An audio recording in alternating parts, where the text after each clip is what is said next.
Bienvenido a su canal Unisofi. Tenemos el gusto que nos acompañe en esta ocasión el doctor Sergio Maravillas Lemus. Él es licenciado en Derecho, maestro en Derecho por la Universidad Nacional Autónoma de México, doctor en Derecho por la Universidad Chapultepec, con mención honorífica. Ha elaborado en diversas instancias, tanto como abogado litigante, que lo es actualmente, como en la Procuraduría General de Justicia del Distrito Federal, y actualmente también es maestro de tiempo completo en la Universidad del Valle de México. Doctor, muchísimas gracias por haber venido. Sea usted bienvenido. Agradezco mucho la invitación que me hace el doctor José Manuel Herrera. Muchas gracias, doctor.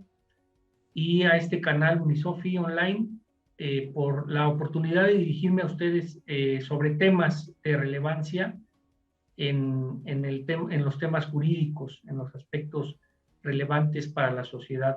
En esta ocasión, pues nos referimos al sistema penal acusatorio. Muchas Exactamente. gracias. No, gracias a usted, doctor, que es lo que habíamos platicado, que nos va a hacer favor de hablarnos. Y pues algunas breves preguntas para que pues el público en general, sobre todo no versados en derecho y también los versados en derecho, hay personas que pues hacen favor de seguirlos, que no están versados en derecho, otros estudiantes de derecho y otros que ya son profesionistas formados en la materia. Sobre este nuevo sistema penal acusatorio, que ya viene perfilándose, pues ya desde 2006, ya después en 2011, y actualmente parece que ya está, ahora sí, con todo lo perfectible que puede ser, parece que ya está funcionando, por lo menos podríamos decirlo, en marcha, ¿no? ¿Nos puede hablar sobre los principios y objetivos que rigen este nuevo sistema penal acusatorio en nuestro país, doctor, si nos hace favor? Sí. Muchas gracias. Por supuesto, el 18 de junio del año 2008 se genera una reforma constitucional de las más importantes a nivel procesal penal en nuestro país, que perfila un nuevo sistema de justicia penal que responda a las necesidades de la sociedad. Una serie de necesidades que están directamente involucradas con la forma de procuración y administración de justicia penal. Bajo este esquema, debemos advertir que ya en el año 2014, el 5 de marzo, se publica un Código Nacional de Procedimientos Penales que de alguna manera estandariza el proceso penal en todo el país. Y es fundamental tomar en consideración las reglas que establece este código, así como diversas legislaciones en la materia, como la Ley Nacional de Mecanismos Alternativos de Solución de Controversias en materia penal y también la Ley Nacional de Ejecución Penal. Finalmente, este cuerpo normativo ha dado un nuevo contexto al proceso penal y definitivamente ahora vemos con mayor importancia la necesidad de hacer un proceso penal eficiente, ya desde la procuración de justicia y hasta la administración de la misma. Todo esto se revela en virtud de la gran cantidad de casos, digamos, penales que están atendiendo las fiscalías. Un reporte de delitos de alto impacto de mayo de este año del Observatorio Nacional Ciudadano revela que el año 2019 ha sido el año que más delitos se han cometido desde la entrada en vigor de este nuevo sistema de justicia penal en nuestro país. Conforme a la incidencia delictiva reportada por el Secretariado Ejecutivo del Sistema Nacional de Seguridad Pública, en abril del año 2018 fueron reportadas el inicio de 169,496 carpetas de investigación en las diferentes fiscalías del país, y ya para abril de este año, 2021, se reporta el inicio de 174,484 carpetas de investigación. Creo que la importancia del tema está centrada en la cantidad de delitos también que se cometen, la eficiencia que se tiene para investigarlos y sobre todo también para sancionarlos. Es por eso que, refiriéndonos a los objetivos que persigue el sistema penal acusatorio, ya marcados constitucionalmente y también reiterados por el artículo 2 del Código Nacional de Procedimientos Penales, se establece que dentro de los objetivos está el esclarecimiento de los hechos, proteger al inocente, procurar que el culpable no quede impune y se repare el daño a las víctimas u ofendidos por los delitos. Como podemos apreciar, revela este artículo segundo grandes necesidades en torno al ámbito procesal penal, precisamente porque involucra la actividad de procuración de justicia, pero también la actividad, digamos, desarrollada por el Poder Judicial en el ámbito federal y también local. Dentro de los principios que han dado una nueva caracterización al proceso penal, podemos advertir diferentes elementos que sobre todo han pretendido corregir fallas del sistema procesal penal que regía antes de la entrada en vigor del sistema penal acusatorio. Un sistema penal que data, digamos, de 1934 y que el Código Federal de Procedimientos Penales caracterizó bajo un modelo inquisitivo mixto, con características de formalidad, de escritura, de secrecía en las actuaciones, y que al final del día, pues esto vino a afectar el normal desenvolvimiento del proceso y sobre todo el respeto a los derechos humanos. Bajo este esquema del modelo penal acusatorio, lo que se pretende, evidentemente, será salvaguardar los derechos humanos de los sujetos de procedimiento, como el imputado, como la víctima y el ofendido. Y sobre todo, bueno, pues decíamos en los términos del artículo 20 constitucional y segundo del Código Nacional de Procedimientos Penales, el esclarecimiento de hechos, que el culpable no quede impune, que se salvaguarden los derechos humanos de los sujetos y sobre todo que también sea reparado el daño a las víctimas u ofendidos.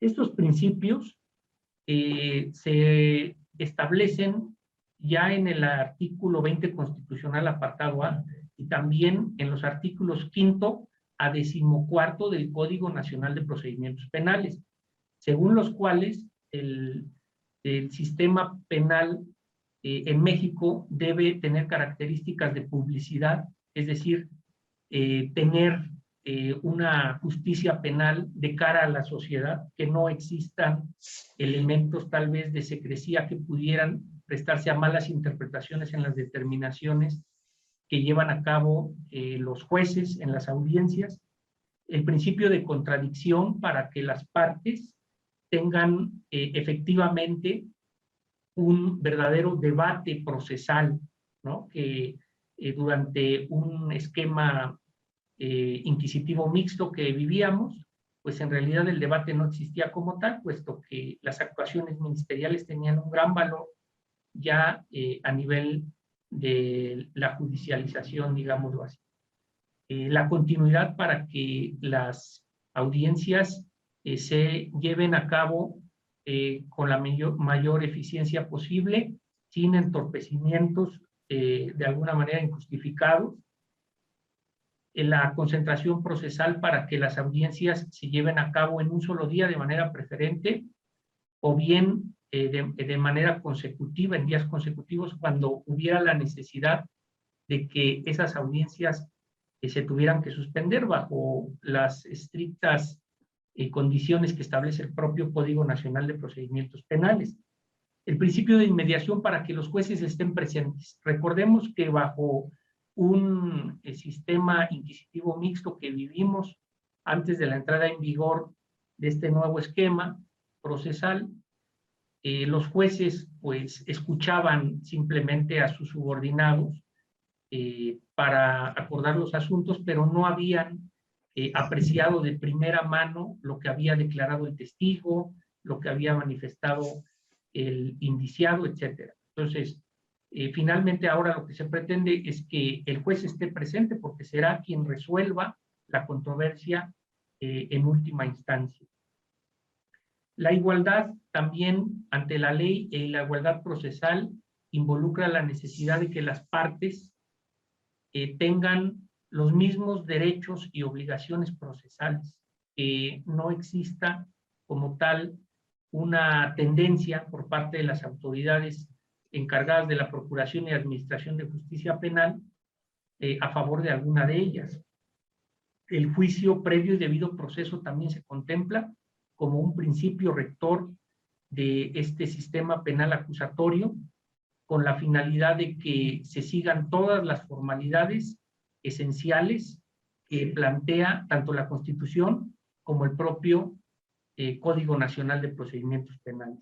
La presunción de inocencia, que ya hemos precisado, que se presenta a través de diversos estándares en diferentes momentos del proceso penal para salvaguardar precisamente la inocencia y en todo caso que la carga probatoria para demostrar la culpabilidad en todo caso corresponda al órgano acusador, que es el Ministerio Público.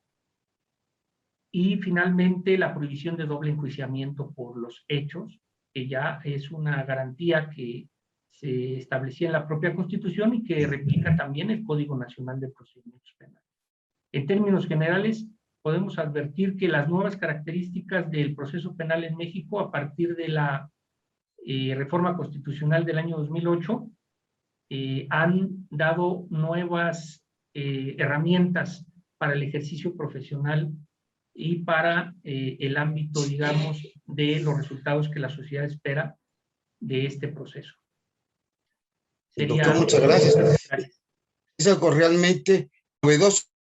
Bueno, que sí ya está en marcha, realmente es reciente, no muy reciente, que pues me parece que todavía falta muchísimo por hacer. Y en este aspecto, ¿cuáles son las etapas que conforman este proceso penal? ¿Qué etapas son? Muy bien. Bueno, el artículo 211 del Código Nacional de Procedimientos Penales nos establece con claridad que el proceso penal se desarrollará en 3 etapas. Una investigación, en primer lugar. En segundo lugar, una etapa intermedia y finalmente la de juicio. En el primer caso de la investigación, a su vez, se encuentra dividida en 2 partes. Una investigación inicial que comenzará desde la formulación de la denuncia o la querella y concluirá con el acto en el cual queda a disposición del juez de control la persona imputada. Y la investigación complementaria que comenzará desde la formulación de la imputación en la audiencia inicial, ya ante un juez de control, y concluirá en el término, en el plazo que señale el juez de control para la finalización de esa investigación complementaria, que podrá de ir desde 2 hasta 6 meses, dependiendo del tipo de delito. Tenemos también la etapa intermedia, que es una etapa que dará inicio fundamentalmente cuando el Ministerio Público formula la acusación y concluirá una vez que se haya dictado el auto de apertura a juicio. Es una etapa fundamentalmente probatoria en donde se perfilarán las pruebas que tendrán que desahogarse ya en la etapa de juicio y también existirá, digamos, como tal, la posibilidad de generar algún acuerdo probatorio o bien generar, en todo caso, la posibilidad de una verdadera apertura probatoria, descubrimiento probatorio lo denomina el código, para que todas las partes tengan pleno conocimiento de las pruebas que cada una está ofreciendo y que estarán desahogándose en la audiencia de juicio. Y la etapa de juicio, que es la tercera etapa, que comprende desde el auto de apertura, que ya establece la necesidad de desarrollar toda una audiencia de juicio, y terminará con la sentencia que emita el tribunal del enjuiciamiento. Definitivamente, bajo este modelo, se ha tratado de generar un esquema distinto, porque también involucra a dos tipos de jueces, un juez de control y un tribunal de enjuiciamiento, para que haya mayor objetividad, digamos, en la determinación final de la controversia penal. Y esto es muy importante porque el propio Código Nacional de Procedimientos Penales establece que el juez de control no puede ser o no puede participar como tribunal de enjuiciamiento. Entonces, sobre todo que exista esa imparcialidad, que ese conocimiento que exista de la controversia penal, pues sea en la propia audiencia, y ahí en la misma audiencia se puede emitir un fallo en torno a este planteamiento. Estas son las etapas que conforman el esquema, y definitivamente, pues, independientemente de las etapas o de la construcción, digamos, que se haya generado, sabemos que bajo los principios que se rige cada una, se pretende lograr un buen resultado, pero ese resultado se tendría que materializar necesariamente en lo que las instituciones y los operadores jurídicos estamos llevando a cabo. Gracias. Gracias, doctor. Doctor, bueno, desde todo eso, efectivamente, perdón, que se tenga que sintetizar en la realidad, ¿no? Pero aquí, por ejemplo, una pregunta que ya lo sabemos desde hace muchos años, desde antes de la implementación de este sistema, sobre los derechos humanos, la gente que se le detiene, de los de la víctima y de los ofendidos, o de los ofendidos, ¿verdad?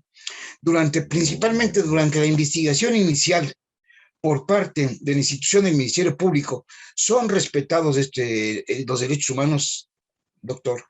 Esa es una pregunta muy importante, y creo que está directamente relacionada con la manera en la que se trabaja en las fiscalías, ¿no?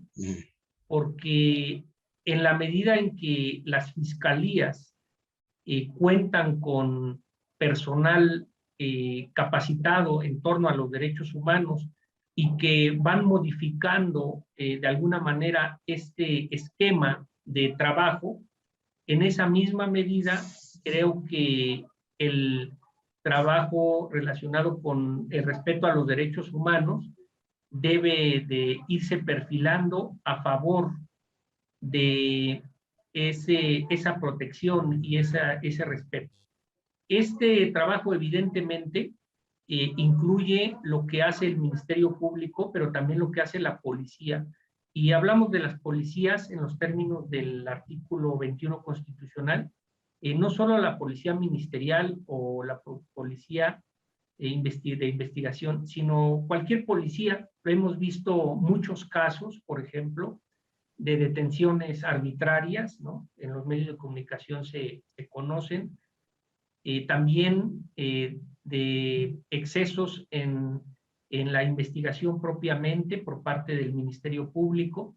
Entonces, es importante advertir en ese sentido que, si bien es cierto que la Constitución, a partir del artículo primero de la reforma de 10 de junio del año 2011, y la propia reforma en materia de justicia penal de 2008, ya perfila un modelo de respeto a los derechos humanos, lo importante es hacerlo una realidad en las instituciones, porque desafortunadamente hemos visto que en las fiscalías se ha cumplido formalmente con la capacitación, pero no, esa capacitación no siempre ha tenido un impacto en la forma de trabajo del personal de las fiscalías. Entonces, esto es muy importante, sobre todo porque es un elemento que debe caracterizar un sistema penal acusatorio propio de un Estado de Derecho.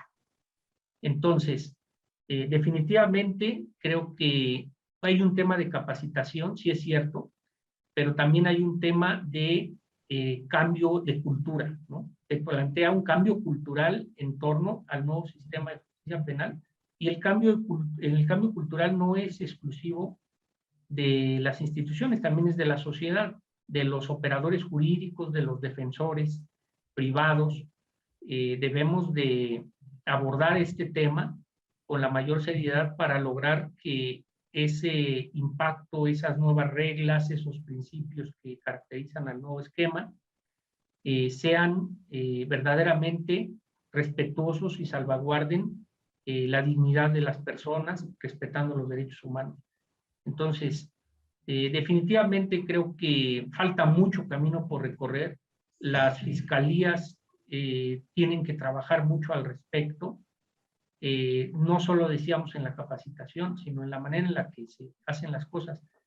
He escuchado criterios en el sentido de que pues mandamos capacitar al personal, ¿no? De la fiscalía, a los policías, ministerios públicos, peritos, pero cuando regresan al campo de trabajo hacen las cosas como siempre las han venido haciendo desde hace años, ¿no?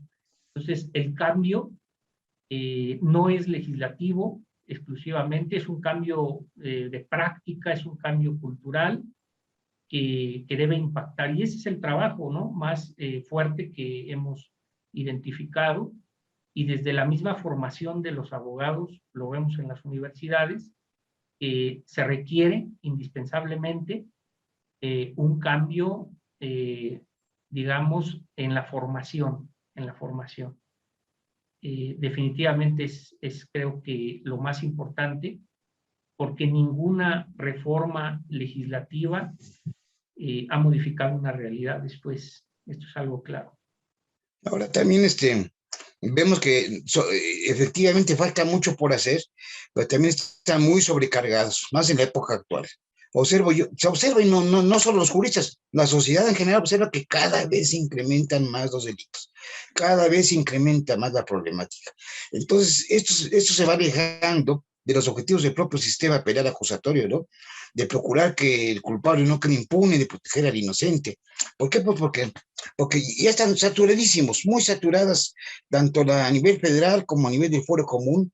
Creo que rebasa sus capacidades. En ese sentido, nos hablaba inicialmente usted, por ejemplo, de los mecanismos alternativos de solución de controversias. Han logrado, por ejemplo, tan solo que no lleguen tanto a los jueces, que ya en ciertos asuntos se puedan componer o arreglar de alguna manera con antelación entre las partes antes de que lleguen a un juzgado. ¿Ayudan en esto? Bien, definitivamente el impulso, digamos, legislativo y estructural que se ha dado a los mecanismos alternativos de solución de controversias ha venido a cambiar también este esquema. Evidentemente, pues, de un día para otro, de un año para otro, no es tan clara, digamos, la percepción al respecto, pero se han hecho esfuerzos, ¿no? Se han hecho esfuerzos para lograr que los mecanismos alternativos sean una verdadera opción viable para la sociedad. Pero nuevamente volvemos al tema de la sociedad. La sociedad requiere información también al respecto, requiere confiar en la justicia alternativa, en una justicia que sea más cercana a la sociedad y que no necesariamente se caiga en lo que hemos hecho tantos años, la judicialización por excelencia para solucionar las controversias. Entonces, es un cambio también que involucra la necesidad de informar a la sociedad de los beneficios. Por eso creo que todavía no logran los mecanismos alternativos de solución de controversias solucionar el número de casos penales que se espera que solucionen. Todavía es necesario que haya mayor difusión, la misma sociedad conozca reglas con claridad bajo este modelo, y que también sepa que existen delitos que están fuera del rango, están fuera del campo de los mecanismos alternativos de solución de controversias y de las soluciones, sobre todo pues los delitos de mayor gravedad para la sociedad, los que afectan en mayor medida los valores fundamentales de esta sociedad. Entonces, creo que todavía falta que haya mucha información al respecto. Las instituciones se han transformado en alguna medida, sobre todo las fiscalías, para integrar áreas específicas de justicia alternativa, pero existe también, creo que, alguna falta de cultura en ese sentido, falta de práctica, tanto de los operadores jurídicos privados como de la misma sociedad al respecto. Por eso creo que falta todavía que impacten de mejor manera. Muchísimo por hacer. Algunos otros retos, algunas perspectivas o prospectivas del propio sistema penal acusatorio. ¿Habría otras además de las que nos está usted señalando? Sí, yo creo que hay muchos esquemas digamos, de oportunidad para mejorar el sistema y para que opere adecuadamente. Todavía falta mucho camino por recorrer, como lo hemos mencionado, y solamente pues me gustaría puntualizar algunos retos del propio sistema, y finalmente pues, son retos también de las instituciones involucradas y del Estado mismo para hacer eficiente, ¿no?, el cambio procesal penal en México. La capacitación de los operadores jurídicos es fundamental, pero que no sea una capacitación de cumplimiento nada más formal. Requerimos de que esa capacitación impacte en el trabajo que día a día llevan a cabo los ministerios públicos, los policías, los peritos, los jueces. Es una forma, digamos, nueva de practicar el proceso penal. Y en la medida en que esto sea cambiado, estas viejas prácticas, digámoslo así, en esa medida el sistema de justicia penal en México nos brindará mejores resultados también. La investigación, como bien lo hemos advertido, en el tema de la investigación llevada a cabo por el Ministerio Público, debe sustentarse en el cumplimiento de los principios que rigen el propio sistema y sobre todo en el respeto a los derechos humanos. Es un gran reto también que tienen las instituciones, sobre todo las fiscalías, que son las que están recibiendo la gran cantidad de denuncias y de querellas que hemos mencionado al inicio de la plática. Entonces, se requiere ello y sobre todo también adecuar las estructuras institucionales de las fiscalías, contratar personal calificado y sobre todo ejercer una verdadera autonomía del Ministerio Público. El Ministerio Público, en este caso los titulares del Ministerio Público como fiscales, dejen de ser de alguna manera o dejen de responder a las necesidades políticas del momento, ¿sí? Entonces, eso es un elemento fundamental y un verdadero reto. Ya tenemos una autonomía constitucional de las fiscalías, ya la tenemos también en el plano legislativo, pero falta también hacerlo una realidad. Eso es algo que creo que de alguna manera también ha afectado el correcto cumplimiento de la investigación en nuestro país. También en otro esquema decíamos dar mayor difusión a los beneficios que pudieran tener los mecanismos alternativos de solución de controversias, porque todo el sistema de justicia penal en México acusatorio fue planificado para que estos mecanismos fueran una verdadera salida alterna a los conflictos. Creo que todavía no impactan como debieran y por eso también vemos la necesidad de estar retrasando los procesos nuevamente y cayendo en viejas prácticas, ¿no?, que ya se veían en el anterior proceso penal.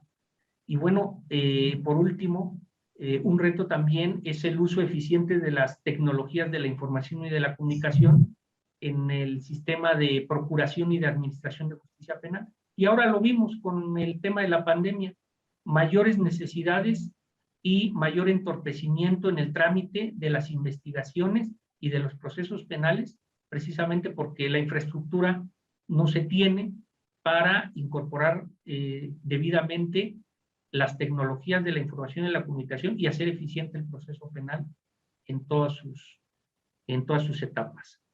Las perspectivas, también me gustaría comentar algunos puntos de perspectiva. Se requiere inversión, se requiere voluntad política también para mejorar las instituciones y para lograr todos estos objetivos.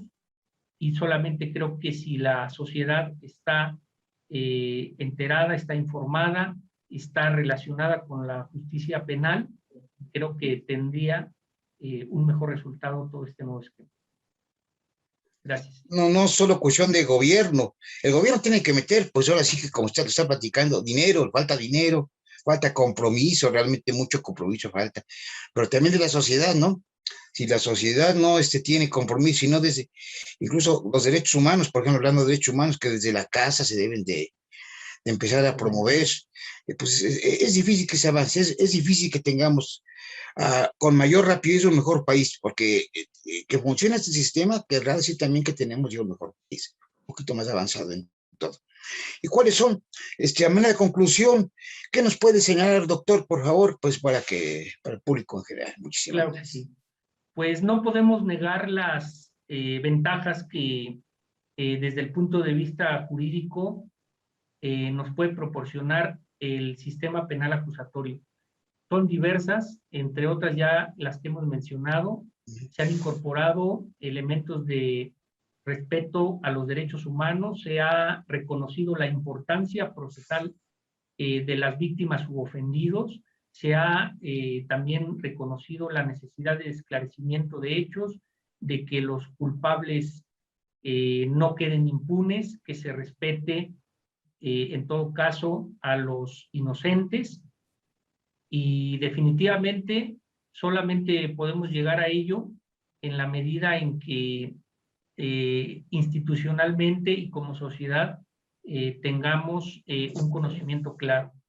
Entonces, creo que debemos seguir trabajando, debemos seguir formando a los futuros abogados que se relacionen con este sistema y sobre todo, bueno, pues que vayamos generando cada vez mejores prácticas también procesales, nuevas técnicas que hagan eficiente la justicia penal, que logren los objetivos que ya plantea nuestra Constitución y nuestro Código Nacional de Procedimientos Penales.